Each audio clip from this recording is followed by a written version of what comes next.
Tatum and Brown, Giannis and Holiday, Curry and Clay. Who has the most dynamic duo in the NBA? Stick around and find out. Hello and welcome to Fox Sports Lab NBA. I'm your host, Ben Dixon. As always, next to me, the man in the know. I call him a guru and he justifies it every week. Jaymz Clements, welcome. Thanks, Ben. I'm here and I'm more bubbly than Ted Lasso, you know? Why not? Why not? Let's do it. You start with a bang every week. Coming up, we zero in on the Celtics juggernaut. We revisit the battle between two young Aussies, and how's this for a challenge? Carlos Boozer and Jaymz will pick their favourite pair in the competition. Boston has been scoring at record pace, Jaymz. The Celtics are red hot right now, but how are they getting it so right? Mate, they are more red hot than this beard, I'll tell you that much. I'll tell you why. They're so red hot, it's because they can't miss. I think that's like a pretty good thing when you're playing basketball, Dicko, to not miss. But really, seriously, they have the best effective field goal percentage in the league. They've got the best defensive rating in the league. They're hitting 40% of their threes. They're over shooting 41 of them a game, which is just, it's a lot. And if you're hitting a lot, you might remember we talked about Dallas last week. They took a lot, didn't hit that many. Boston, the exact opposite. It's their offensive profile. That's what it's all about. It's all about inside out, surrounding two dominant wings with shooters and nothing but shooters, because they've got Big Al Horford who can drop bombs. They've got shooting on the wings, and they've just unearthed Sam Hauser. Grant Williams is playing out of his skin. But what they've done is they've cut out some of the bad stuff they were doing last year. Most importantly, probably turnovers, but also some weird long twos here and there. And essentially they're just taking better shots, and at the moment making them better than anybody else in the league. It's Derek White is playing great as well. Catch and shoot threes for him have gone through the roof. And that's really what it comes down to. They've just sort of figured out the strengths of their team, figured out the strengths of their superstars, built their offense completely around that, and just sort of gotten rid of the dead wood around it, the sort of bad shots, the ineffective, the inefficient shots.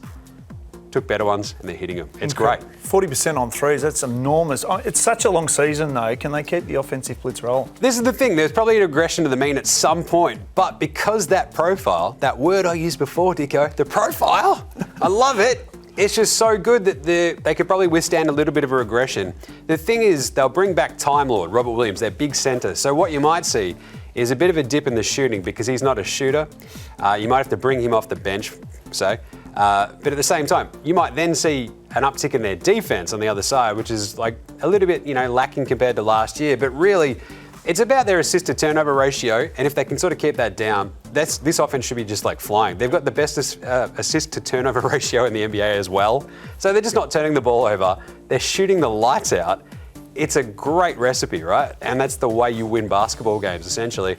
Shoot better, play better, don't give the team the other ball. Have great assists, move the ball.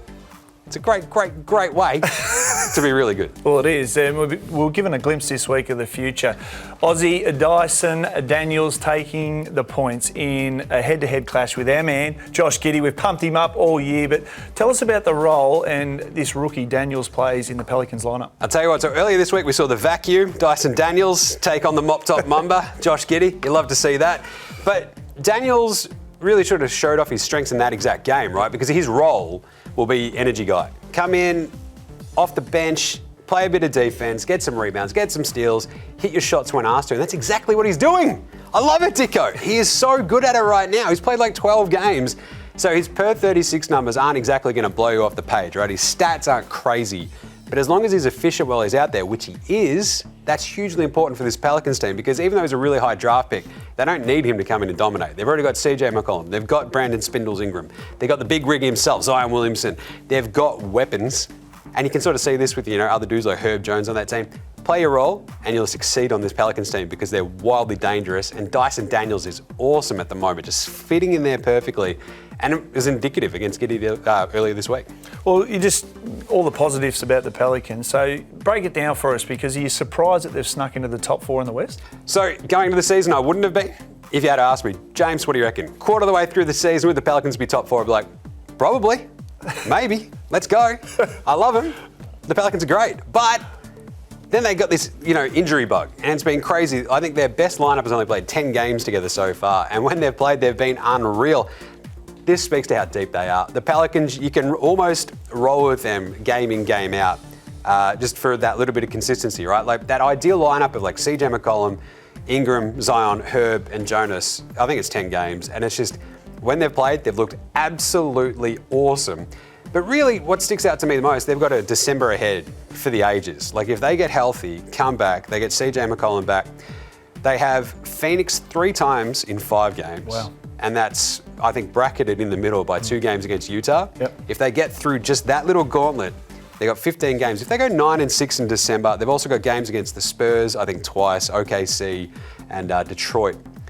We're going to learn so much about this Pelicans team in this month that you're going to love it as well. Like, they're going to be so much fun to watch because they're going to be going hammer and tongs against some of the best teams in the NBA, a couple of the worst, and we're going to get to the end of December and go, hang on a second, I think the Pelicans might be a top 3 team in the West. Watch out, and that's where we're going to go. Top 3, all right. Well, something else we learnt this week was the Mavs are going to pick up Kemba Walker to boost Luka Doncic's support cast.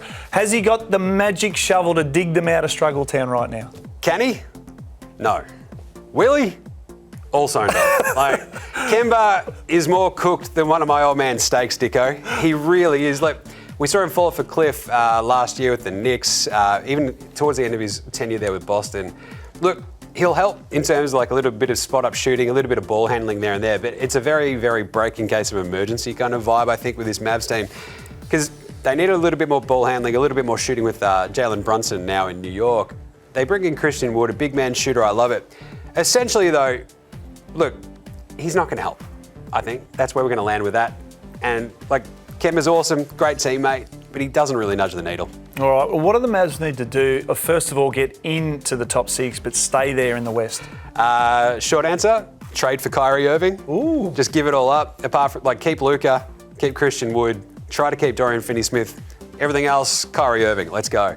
Try to prime away from Brooklyn. Brooklyn try to sell high on him right now. Just go, hey, look, Kyrie's being a model citizen. It's great. Please trade for him. Seriously, like, another move, replace Reggie Bullock in the starting lineup with our man Josh Green. Love him. He's been playing out of his skin lately too. But really, there's got to be another move for another ball handler because without Brunson there now, like, they just don't have enough sort of release valves. Essentially, with just Spencer Dinwiddie next to Luka, they need that one more. And I reckon if you go put all your chips in the middle, go right, that's it. Trade everybody to Brooklyn. Let's get Kyrie, see how that works. All right, well, Christmas will come early if the Mavs at Kemba can take some responsibility off Luka's shoulders. The betting brand for sports fans. That's Betr. Gamble responsibly.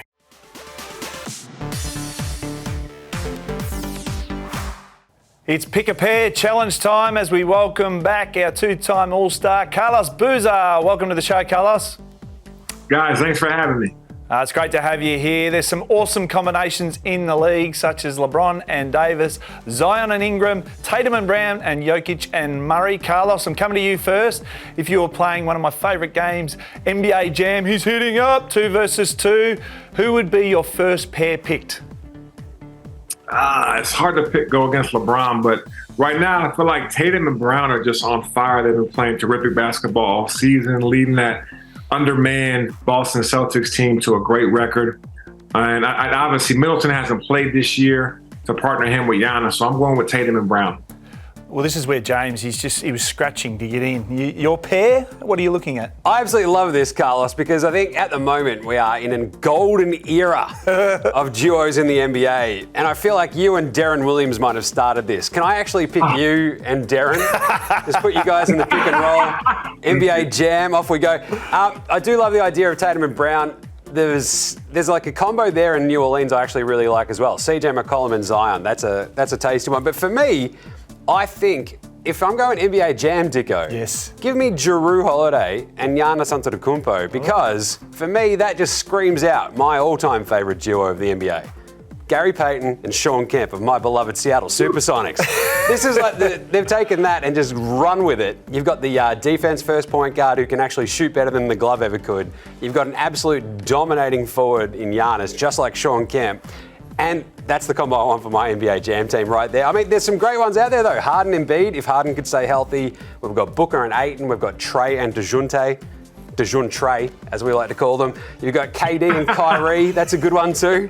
Obviously, Giannis and Jrue. How about Ja Morant and Triple J? Jaren Jackson Jr. I reckon if Triple J could stay healthy, by the end of this season, Dicko, we might be looking at this question a little bit differently. Well, I'll tell you what, you're throwing some beauties out there. All right, Carlos, is it too early to be putting Gilgeous-Alexander and our man Giddey in the same company? No, I think definitely. They're having a good young season. Those guys are stars. I think they've made a huge jump from last season to this season. The guys that we've mentioned have just done it a little bit longer, been more consistent, and they've been at that high level for a couple of years now. So I think Shea and Giddey are right there, the next up to be in that category.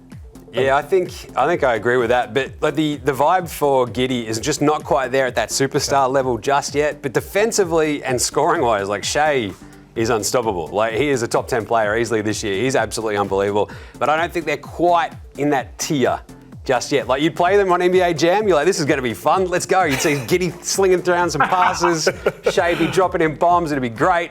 But I don't know if they'd beat, the top level teams. All right, let's turn fantasy into reality. Carlos, which of these double acts would you be building your team around right now? I'd build around Giannis. I mean, I would go with Giannis and Drew Holiday, Giannis and Chris Middleton, Giannis and anybody. I think Giannis is amazing. I think he does it every single night. He's so dominant in the paint. He would be like one of those on fire type of NBA Jam players. He does it in real life every single night. I would build around Giannis. What about you, Jaymz? I love this. So I've gone with Giannis and Drew for my NBA Jam. Ooh. But for reality, I think it's probably Tatum and Brown, who Carlos actually went for with his NBA Jam, because I think when you've got the two dominant wings in today's NBA, it just makes everything easier. And you can sort of mix and match essentially around them, and away you go. And I think night in, night out, that's going to give you just probably the best opportunity to win. And because they're that little bit younger than Giannis and Giroux, I'd probably land with them in like real life. But I mean, it's hard to go past what Carlos is selling out there with Giannis. That dude is like, he's absolutely unstoppable. So you can't go wrong, I think, with either of those pairs. Well, you two are certainly heating up. Don't move an inch, Carlos, because it's time to go head to head with our man Jaymz in the big call. The betting brand for sports fans. That's better. Gamble responsibly.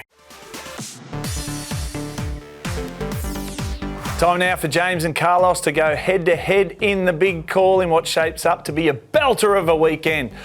Let's start with the Lakers, and the Hollywood Heroes are showing signs of a heartbeat. Well, it's a big test this weekend, Carlos, against the Bucks, but who wins this battle?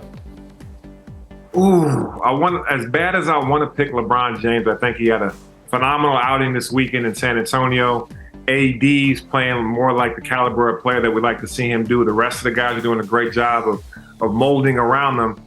But I got the Bucks. I just think the Bucks with Giannis are going to be dominant. I feel like Giannis always looks forward to this matchup with Anthony Davis.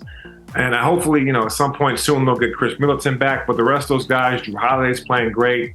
Bobby Portis is coming off the bench, averaging a double-double. He's one of the leaders in double-doubles this season off the bench in limited minutes, which is very impressive. And those guys are knocking down shots. I can't speak more about how underrated Brook Lopez is as a knockdown shooter and as a defender at the center position. So I got the Bucks. So he's going with the Bucks. So you got Giannis versus LeBron. That's going to be huge. So you going with the Bucks? I'm going to go with the Bucks as well, because I'll tell you what, this Lakers team feels a little bit like fool's gold at the moment. A couple of wins over the Spurs. They've just hit a bit of a nadir, I'll tell you that much, early in the season. And they drop a really, really tough game earlier this week as well to the Indiana Pacers, Dicko. I've got to go with the Bucks. They're just proving to be like night in, night out, defensively unstoppable. This Lakers defense is actually sneakily better than you think. So I'd just also say maybe go the under. Just saying. Next up, it's the Nuggets and the Hawks clash. Jaymz, there's some massive battles looming in this one. I love this. Nuggets, Hawks, you've got the big men on the Hawks. You've got Onyeka Okongwu. We don't know, Clint Capella has had a bit of a question mark about him the last sort of week or so. But Joker is playing out of his skin at the moment. I love this for the one simple reason. It's Murray on Murray violence here, Dicko. We've got DeJounte Murray and we've got Jamal Murray. I love it when we get two Murrays at once. It's like you're in an outback pub somewhere. I love it. But either way, I think I'm going to have to go with Denver in this one. I think the combo of the big fellas over there on Atlanta should be able to slow down Joker just a little bit, but there's just too many wing options, I think, for Denver between my man Jam and Jamal Murray and Michael Porter Jr. I think they're probably a little bit too loaded for bear for Atlanta. Carlos, Nuggets or the Hawks in this one? Yeah, I agree. I like the Nuggets. I think Jokic.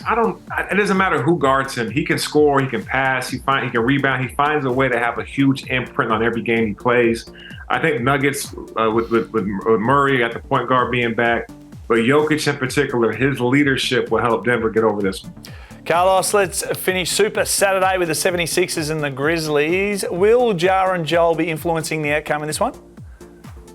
Yeah, I got Ja Morant on this one. I got Ja all day. Ja is must-see TV right now in the NBA, guys. I got the Grizzlies winning this game. No Embiid. I do like Maxey. No James Harden. I know Tobias has been putting up great numbers, and I'm a big Tobias Harris fan. But I'm an even bigger Ja Morant fan. I'm going with Ja Morant. You've had Ja Morant as your MVP all the way. Ja Morant's been my MVP from the start of this season, Dicko. I love him. Philly, I think, are at the moment, like, they're in that sort of 7-5 at home. Like, their home record's not great, but they have, as Carlos mentioned, been battling injuries to James Harden and Tyrese Maxey. They feel like they haven't been really full strength since the first week of the season. Memphis 5-6-ish on the road at the moment. I kind of actually don't mind Joel Embiid. I might have to go against Carlos and go with the home Sixers and just ride a bit of Joel Embiid. Hope for the best. Hope the big man dominates. We saw it earlier this week again. There might be a big 40 piece in it for him, and I think they can actually sneak over the line. I think there's just a little something with Embiid, and it's a really tough matchup for Memphis. All right, well, we've got 3 big games on Sunday to finish it off. Let's start with the Kings and the Clippers. James, is it a matter of the Kings' offense versus the Clippers' defense? Yes, it is. It absolutely is. This Clippers team, look, God love them. They're trying so hard. They're a deep team. There's veterans everywhere, but without their top 2 dudes, right, and Paul George, Kawhi Leonard, it gets really, really tough for them to score at times. You've seen Norm Powell go off here and there. Lord Robert Covington doing his thing. But Reggie Jackson, John Wall, like this combo, suddenly you're like, oh, are the Clippers' 2 best players John Wall and Ivica Zubac? What just happened? My God, here we are, and we're taking them like, we're going to go the Kings because the Kings are an absolute offensive juggernaut. De'Aaron Fox, Domantas Sabonis, the Souvlaki King, like, he's incredible. They're playing out of their skin. Give me Sacramento all day. Fire that laser. Light the beam. They light the beam when they win the game, Dicko. It's awesome. It's the best thing in the NBA going right now. Fire that laser. All right, Kings or Clippers for you, Carlos? Yeah, I got the Kings too. This is their season right now. They're making moves. They made a big trade to get Sabonis, as you mentioned earlier. He's playing phenomenal. And the kid, De'Aaron Fox, is just a star. He's a star waiting to be a superstar. I think that team is an offensive juggernaut. They can score from the outside. They can score from the inside. They got a great post-up player, passer out of Sabonis. So I think they dismantle the Clippers, especially without Kawhi and Paul George. Carlos, Trailblazers host the Jazz in their second game of the weekend. Who wins this one? I got the Blazers, man. I hate to go against one of my old favorite teams in the Utah Jazz, but they've been going like this after the super hot start that they had. Their Trailblazers are on the rise. They lost a tough one the other night, but they're rolling. They're getting Dame back. They're getting healthier. They play well together, and their defense has been surprisingly good compared to last season. So Coach Chauncey Billups has those guys playing really well. Do you agree? He's turned against his old team. He has. You hate to see it. But I've got to agree with Carlos, though, because, like, the Blazers, as he mentioned, like, Jeremy Grant, Anthony Simons, like, talk about having a great backup plan if Dame goes out. Like, they've been able to lean on Simons. He's delivered. They look great. And, like, the Jazz, as soon as Mike Conley got injured, it's kind of just boosh, and off they go. So the matchups there, it's like Larry Markkinen, Colin Sexton, Jordan Jeremy Clarkson. That's what we call him, Jordan Jeremy Clarkson. And, like, it's still a fun matchup, though. This is the best part about this game. Blazers-Jazz should be really, really fun. And I might still have to go with the Blazers just because I kind of trust that team a little bit more without that steadying presence on the Jazz and Mike Conley. All right, lastly, the Thunder and the Timberwolves. James, can you see Gobert dominating against a smaller Thunder team? The Stifle Tower, Dicko. I love him. But without Karl Anthony Towns, he's out for, over a month here with like a weird calf injury, which looked pretty brutal, I'll tell you that much.